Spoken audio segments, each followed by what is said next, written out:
যোৰহাটত আনন্দৰাম বঁটা প্ৰদান কাৰ্যসূচীৰ শুভাৰম্ভ কৰে মন্ত্ৰী অজন্তা নেওগে। লগতে শুভাৰম্ভ কৰে ডক্টৰ বাণীকান্ত কাকতি মেধা বঁটা আৰু চাইকেল বিতৰণ কাৰ্যসূচীৰ। অসমৰ ছাত্ৰ-ছাত্ৰীসকলৰ শৈক্ষিক, শাৰীৰিক আৰু বৌদ্ধিক বিকাশৰ ক্ষেত্ৰত দৃঢ় আৰু বলিষ্ঠ পদক্ষেপ গ্ৰহণ কৰি অহা অসমৰ বৰ্তমান চৰকাৰে শিক্ষা বিভাগৰ সহযোগত বিভিন্ন অভিলাষী আঁচনিৰ সফল ৰূপায়ণ কৰি আহিছে। হাইস্কুল শিক্ষান্ত পৰীক্ষাত উন্নত প্ৰদৰ্শন কৰাৰ বাবে প্ৰেৰণা আৰু উৎসাহ যোগোৱাৰ উদ্দেশ্যেৰে প্ৰদান কৰা আনন্দৰাম বৰুৱা বঁটা আৰু উচ্চতৰ মাধ্যমিক চূড়ান্ত পৰীক্ষাত বিশেষ পাৰদৰ্শিতা দেখুওৱা ছাত্ৰ-ছাত্ৰীসকলক প্ৰজ্ঞান ভাৰতী আঁচনিৰ অধীনত ডক্টৰ বাণীকান্ত কাকতি মেধা বঁটা আৰু নৱম শ্ৰেণীৰ ছাত্ৰ-ছাত্ৰীসকলৰ মাজত চাইকেল বিতৰণ আঁচনিখনেও চৰকাৰখনৰ এই পদক্ষেপসমূহত এক অভিনৱ সংযোজন।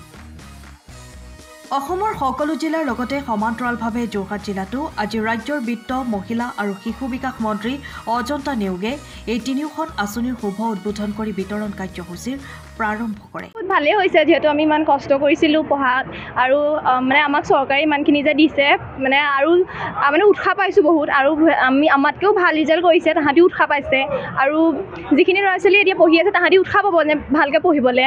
গতিকে ধন্যবাদ চৰকাৰলৈ, হেমন্ত মামালেতো বহুত ধন্যবাদ, শিক্ষামন্ত্ৰী স্কুটি। গতিকে 12ৰ ৰিজাল্ট যে ইমান কষ্ট কৰা সাৰ্থক হৈছে বুলি ভাবোঁ। আৰু উদ্বোধন কৰি মন্ত্ৰীগৰাকীয়ে এই তিনিখন আঁচনি চৰকাৰৰ এক উল্লেখযোগ্য আঁচনি বুলি ঘোষণা কৰাৰ লগতে ছাত্ৰ-ছাত্ৰীক শৈক্ষিক দিশত আগুৱাই লৈ যোৱাৰ ক্ষেত্ৰত বিশেষ সহায় আগবঢ়াব বুলি উল্লেখ কৰে। আজি ভাল লাগিছে, এনেকুৱা এটা বঁটা পাইছোঁ, নিজৰ কষ্টৰ ফলখিনি আজি চবৰে আগত লৈ পেলাই ইমান ভাল লাগিছে। চৰকাৰে এনেকুৱা এটা উপহাৰ দিছে আমাক, ভাল লাগিছে। তেওঁলোকে যাতে এনেকৈ কষ্ট কৰি নিজৰ কষ্টৰ ফলটো পাব পাৰে সকলোৰে আগত এটা সুন্দৰ পৰিৱেশৰ মাজত, সেইটোৱে বিচাৰোঁ। মুখ্যমন্ত্ৰীক মই ধন্যবাদ জনাম যে ইমান কষ্ট কৰাৰ পিছত এনেকুৱা এটা উপহাৰ দিছে। কিছুমানৰ কাৰণে এইটো সম্ভৱ নহয়, এখন স্কুটি পোৱাটো, সেইখিনিৰ কাৰণে বহুত সুবিধা হৈছে স্কুটি দিলে। চৰকাৰৰ এই আঁচনিকেইখনৰ জৰিয়তে সমগ্ৰ যোৰহাট জিলাত 11,053জন ছাত্ৰ-ছাত্ৰীয়ে আনন্দৰাম বৰুৱা বঁটা আৰু ডক্টৰ বাণীকান্ত কাকতি মেধা বঁটাত 2,218জন ছাত্ৰ-ছাত্ৰীয়ে স্কুটি আৰু 8,506জন ছাত্ৰ-ছাত্ৰীয়ে চাইকেল লাভ কৰিব। আজিৰ অনুষ্ঠানত বিধায়ক হিতেন্দ্ৰ নাথ গোস্বামী, ৰূপজ্যোতি কুৰ্মী, বিধায়ক ভাস্কৰ বৰুৱা, জিলা বিজেপিৰ সভাপতি হেমন্ত কলিতা, পৌৰপতি লখিমী খাৰগুৰীয়া প্ৰমুখ্যে কৰি বিশিষ্ট ব্যক্তিসকল উপস্থিত থাকে। আজি যোৰহাটত তিনিখন আঁচনি, আনন্দৰাম বৰুৱা বঁটা আঁচনি আৰু চাইকেল বিতৰণ, এই তিনিখন আঁচনি অতি সুকলমে সুন্দৰভাৱে ইয়াত হৈ গৈছে। প্ৰায় 12,000মান ছাত্ৰ ছাত্ৰী এই তিনিখন আঁচনিৰ দ্বাৰা জিলাখনত উপকৃত হৈছে। মই সকলো ছাত্ৰ ছাত্ৰীসকলে এই আঁচনিত অন্তৰ্ভুক্ত হৈছে, অভিনন্দন জ্ঞাপন কৰিছোঁ।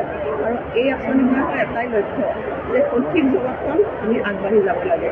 অসমৰ ছাত্ৰ ছাত্ৰীসকলৰ যিটো ভেটি ফাউণ্ডেশ্যন, ক্লাছ 9ৰ পৰাই আজি চাইকেল প্ৰদান কৰা হৈছে বা বিভিন্ন ধৰণৰ স্কুটি বা এইবিলাক আঁচনি প্ৰৱৰ্তনৰ জৰিয়তে এটাই কথাই আমি সাব্যস্ত কৰিব বিচাৰিছোঁ যে দৰিদ্ৰতা আচলতে আমাৰ অধ্যয়নৰত ছাত্ৰ ছাত্ৰীসকলৰ কাৰণে বাধা হ'ব নোৱাৰে, আৰু সেই হিচাপে অভিভাৱক হিচাপে আমাৰ চৰকাৰখন পিছত তেওঁলোকৰ লগত আছে, আৰু তেওঁলোকক আমি এইটোৱেই কৈছে তোমালোকে আগবাঢ়ি যোৱা, যাতে বিভিন্ন ধৰণৰ পৰিস্থিতিৰ তেওঁলোকে চম্ভালি লৈ পেলাই নিজৰ যিটো প্ৰতিভা তাৰ বিকাশ কৰিব পাৰে।